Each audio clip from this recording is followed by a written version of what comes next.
نیپرا نے ڈسکوز اور کے الیکٹرک کا ٹیرف یکساں کرنے کی وفاقی حکومت کی درخواست پر فیصلہ جاری کر دیا۔ نیپرا نے کے الیکٹرک کے لیے بجلی کی قیمت میں مختلف کیٹیگریز میں ₹1.49 سے لے کر ₹4.49 اضافے کی منظوری دے دی۔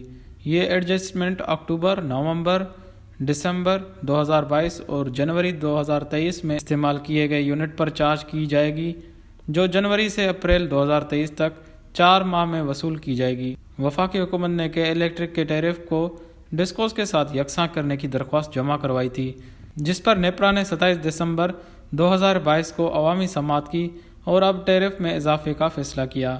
نیپرا نے ڈسکوز کے لیے مالی سال 2021-22 کی چوتھی سہ ماہی ایڈجسٹمنٹ کی مد میں اوسط ₹3.30 فی یونٹ اضافے کی منظوری دی تھی۔ وفاقی حکومت یکساں ٹیرف کے لیے کے الیکٹرک کے لیے بھی یکساں اضافے کی منظوری چاہتی تھی۔ وش نیوز، کراچی۔